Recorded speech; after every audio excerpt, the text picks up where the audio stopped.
The restaurant had a no animals policy that was printed right there in the staff handbook, and every single person who worked that floor knew it. And not one of them said a word about it on the night that Conrad Ellison walked through the front door with his dog. The door had barely swung open before the host of the stand recognized him, and the particular quality of the evening changed the way the quality of air changes before a storm. That subtle pressurized shift that your body registers before your mind fully catches up with what is happening. The manager, who had been reviewing something on his tablet near the bar, looked up when he heard the host's greeting change tone, and he straightened without knowing he was straightening. The way people straighten when something that requires a certain presentation has just walked into the room. Conrad Ellison was 63 years old, and he had the kind of presence that filled a space before he had fully entered it. Not because he was loud or showy, or did anything particular to announce himself, but because decades of being the most consequential person in any room he walked into had settled into his body as a kind of gravity, quiet and constant and impossible to fully ignore. He was not especially tall, and he was not especially dressed down or up. Just a well-made jacket and dark trousers and shoes that were expensive in a way that did not advertise itself. And he walked through the restaurant toward his usual corner table with the unhurried confidence of a man who had not had to wonder whether his table would be ready in a very long time. The dog walked beside him. It was a Pitbull, pure white from the top of its broad, flat head to the tip of its tail, except for one gray patch that sat above its left eye like a thumbprint left there by someone who had been marking it for identification purposes. It was large, solidly built, the kind of dog that communicated physical capability simply by existing in a space. And it moved beside Conrad with a controlled attention that was not quite calm and not quite tension, but something precisely between the two. The way a coiled thing holds itself when it has learned that the world requires readiness at all times. Conrad looped a short leather lead around the leg of his corner table and sat down, and the dog sat beside him. And the restaurant continued to move and hum around them the way restaurants do. The clinking and the low conversation and the soft music underneath all of it. But in the section closest to table 7, there was a new and very deliberate quality to how the staff were moving, which was to say, they were moving in a way that kept them at a specific and carefully maintained distance from that corner without making it obvious that they were doing so. The floor manager became aware of the problem within about 4 minutes of Conrad's arrival, which was the amount of time it took him to realize that nobody was going to that table, and that the reason nobody was going to that table had nothing to do with the ordering system or the rotation schedule, and everything to do with the white Pitbull sitting like a sentinel beside the chair of one of the restaurant's most valued guests. He pulled the nearest server aside and asked her to take table 7 and watched her face go through several calculations in rapid succession before she told him, with impressive creative speed, that she had a situation with one of her other tables that she really needed to handle first. He found the next server, and the conversation was shorter, and the outcome was the same. A third staff member had physically relocated himself to the other side of the floor with the specific purposefulness of someone who has decided that if he is not visible, he cannot be asked. The manager stood near the service station and looked at table 7 and looked at the dog and thought about the conversation he would have to have with Conrad Ellison if no one brought that man a menu in the next few minutes. And that thought was considerably more motivating than any thought about the dog, but not quite motivating enough to make him want to walk over there himself. He had gone once already, right when Conrad arrived, to do the welcome and the "we are so pleased to have you" and all the rest of it. And the dog had looked at him during that entire interaction with a fixed and unblinking attention that had caused the manager to conclude his pleasantries approximately 45 seconds earlier than he had planned, and to walk back to the service station with more speed than he would have liked anyone to observe. The dog had not done anything. That was the thing that was hard to explain to himself afterward, when he tried to reconstruct exactly why he had retreated so quickly. It had not growled or moved or shown its teeth or done any of the things that would have constituted a clear and nameable reason for concern. It had simply looked at him with those pale, focused eyes, and he had felt, in a way that bypassed logic entirely and went straight to some older and more instinctive part of him, that he was being assessed and that the assessment was not going particularly well. Doreen had been in the back during all of this. She had been finishing a side work task that had run longer than expected, reorganizing the service station supplies that had gotten muddled during the earlier rush, which was the kind of task that nobody enjoyed, but that she had always been the one to do properly rather than approximately, because doing things approximately was not something she was built for. She came back onto the floor with her notepad and her pen and looked around to get her bearings on the current state of her section, and that was when the manager appeared at her elbow, with an expression she would later describe to her sister on the phone that night as the face of a man who has been holding something hot and is very relieved to put it down in someone else's hands. He pointed her toward table 7. She looked across the restaurant, and she took in Conrad Ellison, whom she recognized from previous visits as a serious tipper and a man of very few unnecessary words. And she took in the white dog sitting beside his chair. And she took in the general gravitational pull of the rest of the staff away from that corner of the room. And she understood the situation in about 3 seconds without needing it explained to her. She had grown up in a household where dogs were a constant presence. Not the pampered or the pedigreed kind, but the real everyday kind that lived in yards and came inside. When it was cold and taught you by proximity and repetition the language that dogs spoke with their bodies, the language of ears and weight and eye contact and the particular quality of stillness that meant different things depending on everything else that was happening around it. She had learned before she was 10 years old that the thing most people called a dangerous dog was almost always just a dog that had been failed by people in some specific and usually preventable way, and that the fear people brought to those dogs made everything worse, because dogs felt fear the way they felt heat, immediately and completely, and without any filter between the sensing and the responding. She had also learned that the antidote to that cycle was simple even if it was not easy, which was to walk in without the fear leading, to let the animal set the pace, to make yourself readable and consistent, and to give the dog the one thing that most people who were afraid of it were too afraid to give it, which was time. Doreen picked up her notepad and tucked her pen behind her ear and walked across the restaurant floor toward table 7 with the same unhurried professional ease she brought to every table, not performing bravery and not suppressing anything, just walking toward a guest who needed service and a dog she had already decided she was going to let tell her its own story in its own time. She did not feel what the manager had felt approaching that corner, or if she felt any version of it, she did not give it the wheel. She reached the table, and she greeted Conrad with a warmth that was genuine rather than performed, and she told him her name and said she would be taking care of him this evening. And Conrad gave her the brief nod of a man who is used to good service and can recognize it in the first 10 seconds. And then Doreen did the thing that nobody else on that floor had done. The thing that was so simple, it was almost unremarkable, except for the fact that in that restaurant on that particular evening, it felt like watching someone walk calmly into weather that everyone else had decided to come inside from. She lowered herself into a slight crouch beside the table, angled her body sideways so she was not facing the dog head-on, dropped her gaze to just below direct eye contact, and she waited. The dog looked at her.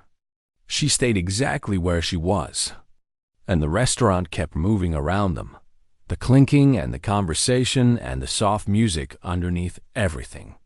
And in that corner, the dog's nostrils moved slowly as it read everything about her that words could never have communicated. And Doreen held still and let it read, because she already knew what it was going to find.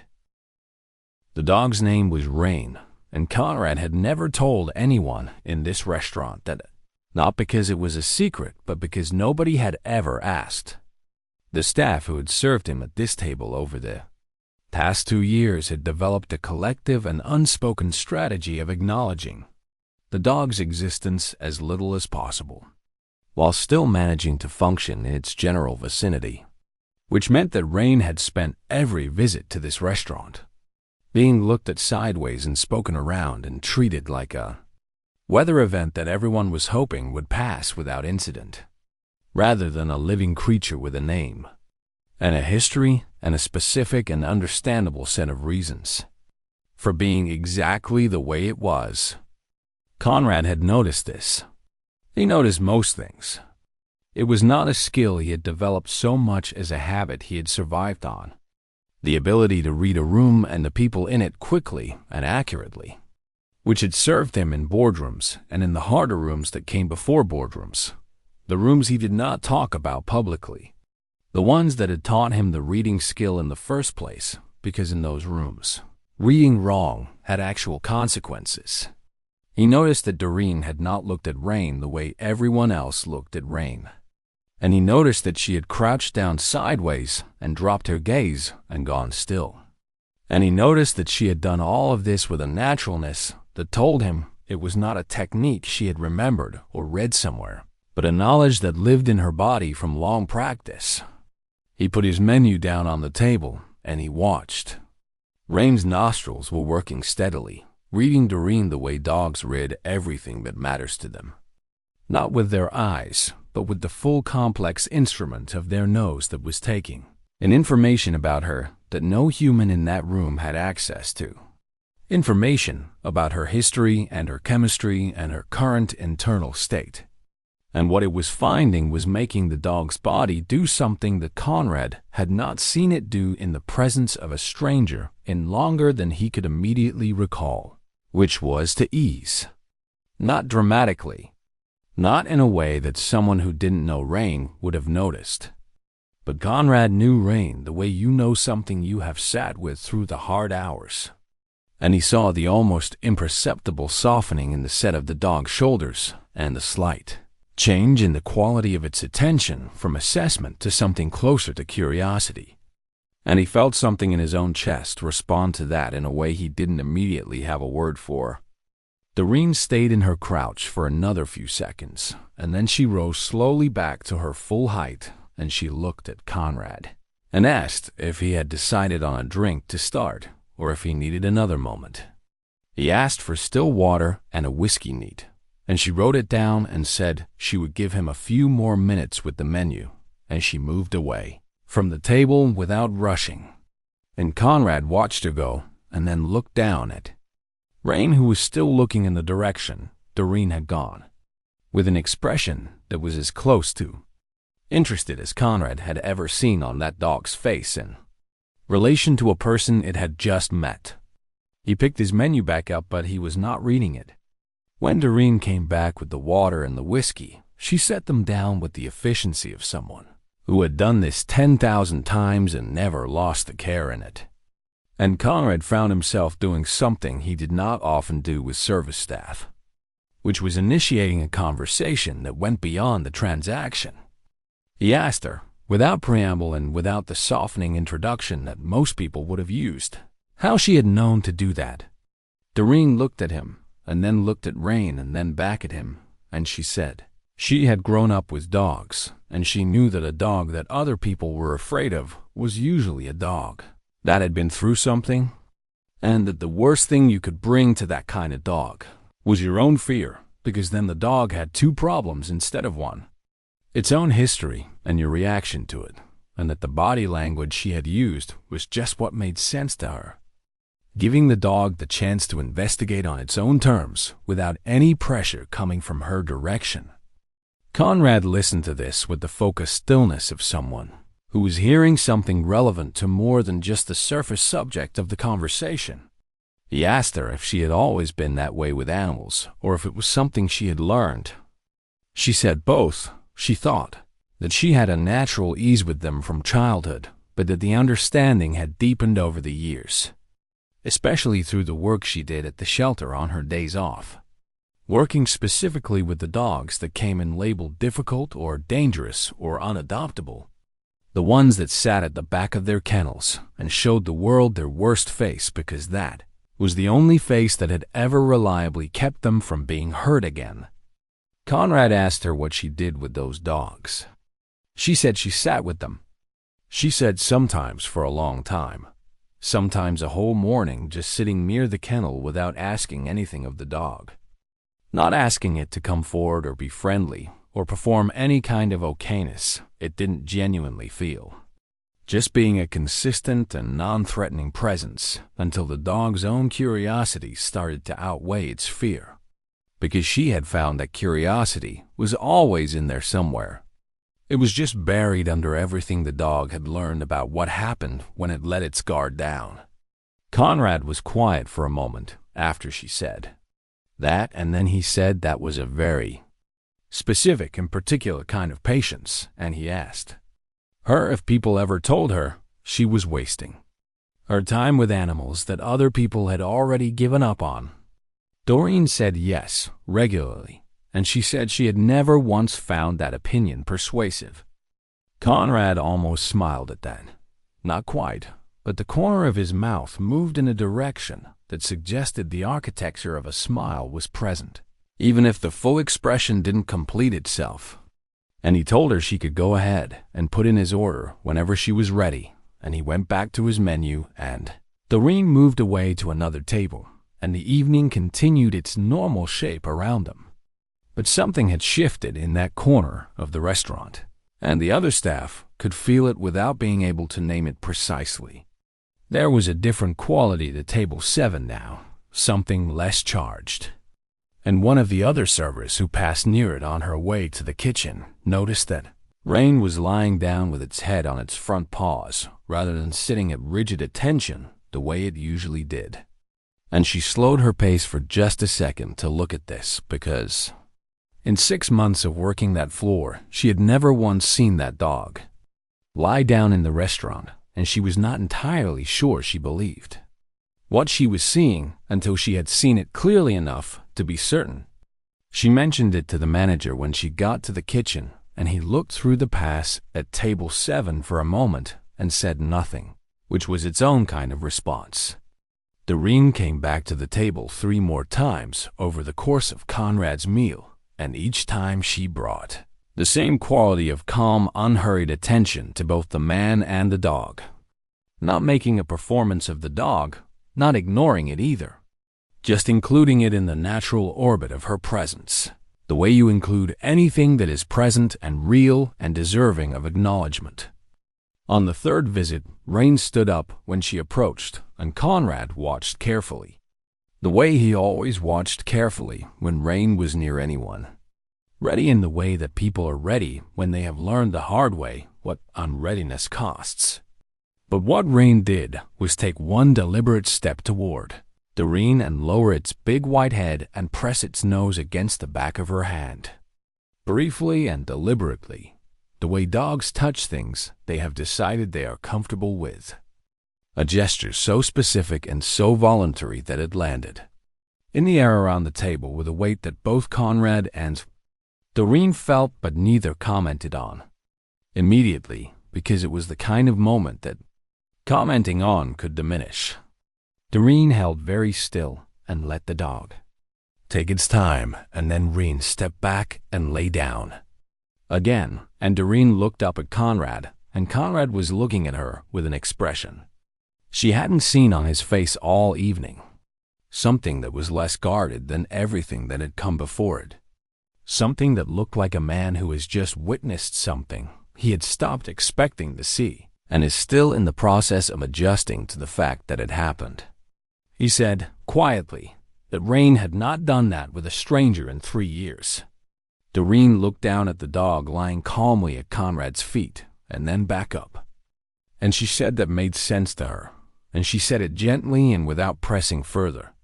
And Conrad looked at her for a moment longer, and then nodded once, slowly, and looked back down at his plate.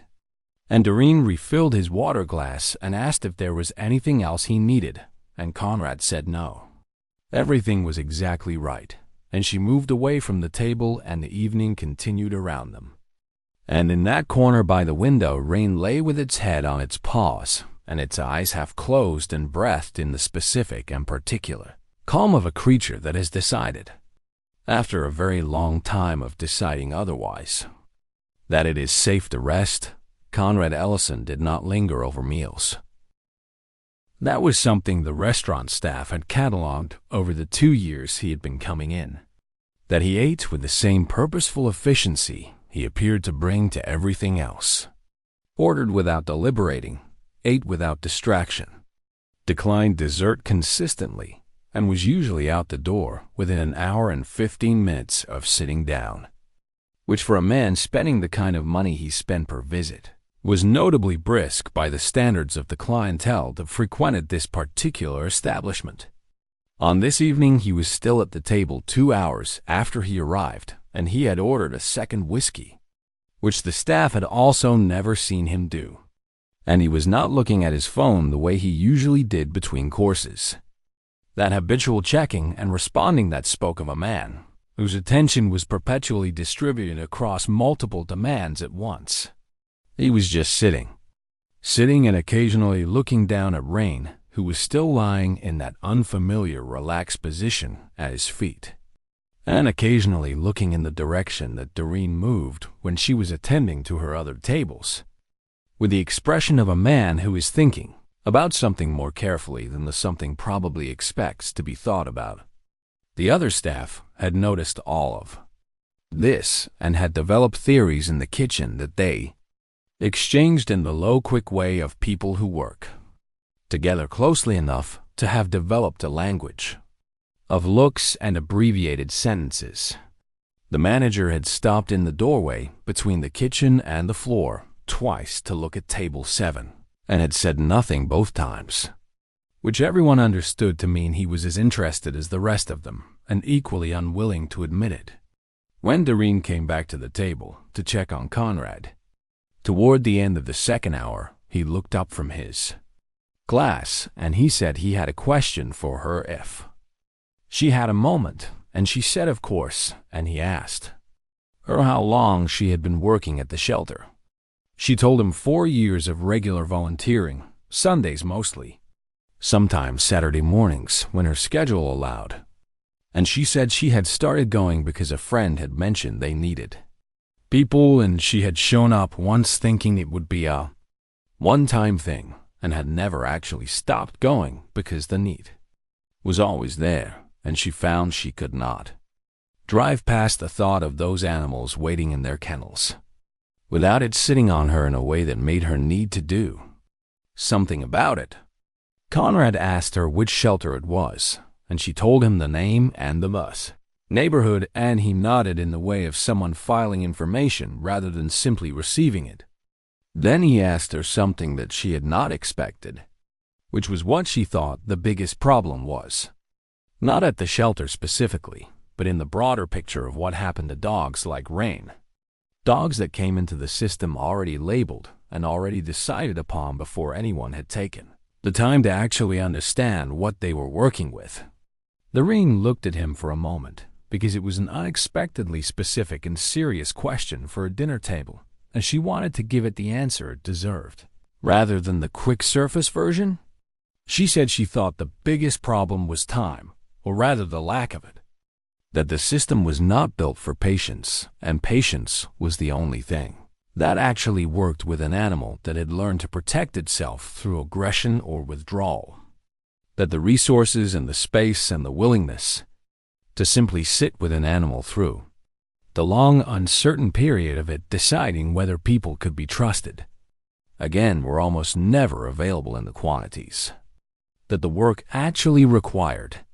She said she had seen dogs that other people had written off completely come all the way back to themselves given enough time and enough consistency and enough of Someone showing up and being the same person every single day without asking the dog to be further along than it was.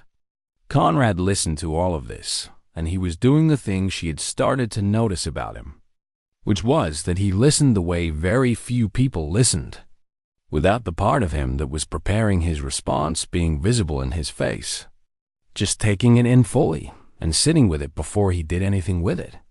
He asked her if she had ever thought about doing the work full-time rather than on the edges of her schedule. Doreen gave a small, honest laugh and said she had thought about it the way you think about things that don't have an obvious practical path, meaning she had thought about it plenty and had always arrived at the same place, which was that thinking about it and finding a way to actually do it were two very different problems, and she had not yet solved the second one. Conrad nodded and looked down at Rain for a moment, and then back at her, and he said he appreciated her time and her honesty, and she said of course and asked if he needed anything else, and he said just the check when she was ready, and she went to get it. She brought the check and he signed it, and she thanked him, and he stood to leave, and Rain stood with him. Alert again now, back to the watchful readiness of a dog that has learned that transitions require attention, but without the rigid tension of earlier in the evening. Something in its posture had softened in a way that was still visible even in its alertness, and Doreen noticed it and felt something quietly glad about it that she carried with her through the rest of her shift. She did not look at the receipt until Conrad had been gone for several minutes, until she had finished clearing and resetting the table and was back at the service station with a moment to herself. And when she looked at it, she went still in the way that people go still when something has not computed correctly, and they need to look again to confirm what they are seeing is real. She looked again. It was real. The tip was not a number that made sense in the context of a dinner bill. It was a number that made her do the percentage calculation twice in her head because she thought she must have made an error the first time. And when the calculation came out the same, both times she stood at the service station holding that receipt and feeling the particular disorientation of someone who has just encountered a generosity so far outside the expected range that the mind doesn't know which category to put it in. She showed it to the manager because she felt she had to show it to someone, and the manager looked at it and then looked at her and then looked at it again and said nothing for a long enough time that Doreen started to wonder if he was all right. He was all right. He was just processing the same thing she had processed, which was that Conrad Ellison had left a tip that was more than Doreen earned in 2 weeks of full shifts. And he had done it on a meal that by his standards was not even a particularly large bill.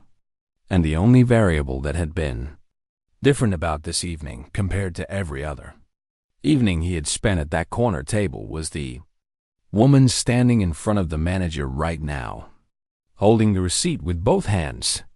She went home that night, and she told her sister about it on the phone. Not the money first, but the dog first. The whole story of Rain and the crouching and the stillness and the nose against the back of her hand.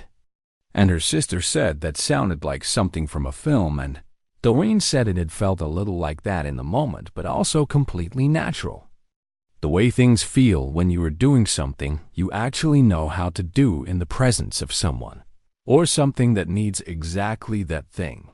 She mentioned the tip at the end, and her sister made a sound that required no words to interpret, and Doreen laughed and said she knew.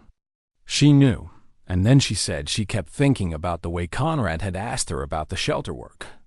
Not casually, but with a focus that felt like it had a purpose behind it that hadn't fully shown itself yet. And her sister said maybe it was just a wealthy man making conversation, and Doreen said maybe.